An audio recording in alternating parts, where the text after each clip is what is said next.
Alors nous allons pouvoir commencer donc par l'introduction de cette première partie. Il s'agit ici de voir comment les langues peuvent s'apprendre.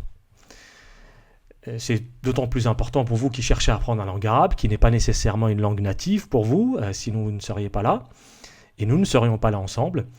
Et donc, j'estime qu'il y a 3 manières d'aborder une langue.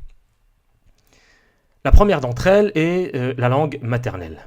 La langue maternelle, comme vous pouvez le voir sur l'écran, vous avez un enfant, vous apprenez cette langue-là depuis votre plus jeune âge, dans votre environnement immédiat, avec vos parents, votre famille, vos amis, et tous ceux qui sont présents autour de vous à cet âge-là. C'est la langue maternelle, vous l'apprenez de la manière la plus naturelle possible, il n'y a aucune théorie encore à ce stade-là, tout se fait et s'apprend avec la pratique, et c'est donc le premier moyen d'apprendre une langue.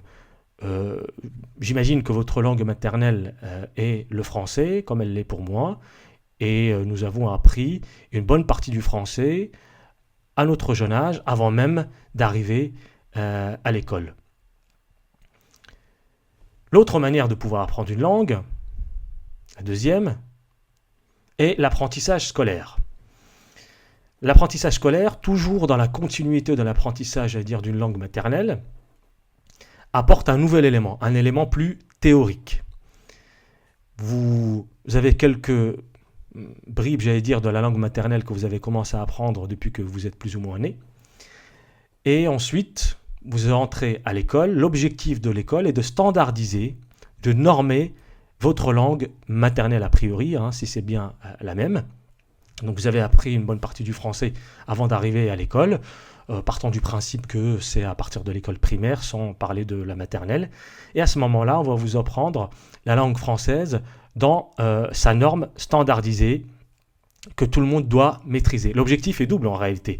C'est d'une part de pouvoir vous permettre de continuer votre apprentissage de la langue, celle que vous connaissez déjà depuis plusieurs années maintenant, et de permettre aussi de standardiser, d'uniformiser la langue pour faire en sorte que tous ceux qui la parlent à l'oral ou qui l'écrivent le font de la même manière, avec les mêmes règles.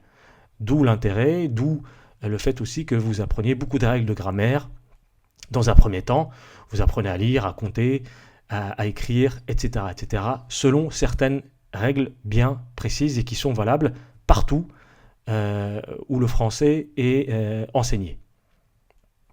Donc l'apprentissage scolaire est un apprentissage, hybride, qui conjugue à la fois la pratique que vous avez eue jusque-là, puis un apprentissage théorique standardisé selon des règles bien spécifiques relatives à la langue que vous êtes en train d'apprendre. La troisième possibilité, et bien entendu celle qui nous concerne nous, c'est la langue étrangère.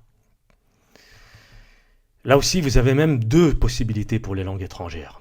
D'une part, vous avez ce qu'on appelle l'immersion. Certains vont faire le choix pour apprendre une langue étrangère d'aller dans un pays où cette langue est parlée. Certains d'entre vous l'ont peut-être fait pour l'anglais, pour l'espagnol, dans une moindre mesure peut-être pour l'allemand également. Et d'autres l'ont fait aussi pour la langue arabe.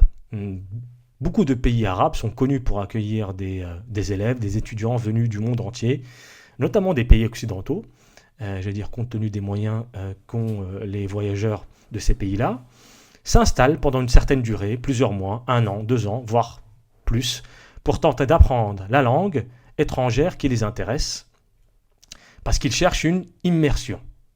Ils vont tenter de reproduire, un modèle qui est sur le même format que celui de la langue maternelle, en étant adultes, donc ils vont chercher à s'imprégner de la langue, car celle-ci est pratiquée au quotidien, et c'est de cette manière-là qu'ils vont tenter donc de l'apprendre.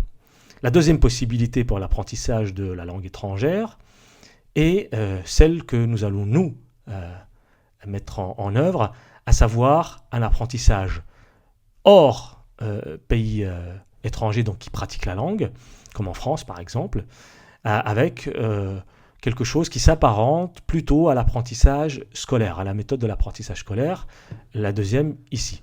C'est-à-dire que nous allons faire à la fois de l'apprentissage théorique et tenter d'apporter une certaine immersion artificielle à travers des dialogues, à travers des textes, à travers des échanges. Et donc cette immersion artificielle va tenter de combler le manque d'immersion réelle. Et c'est de cette manière-là que nous allons tenter d'apprendre la langue qui nous intéresse, en l'occurrence ici, la langue arabe.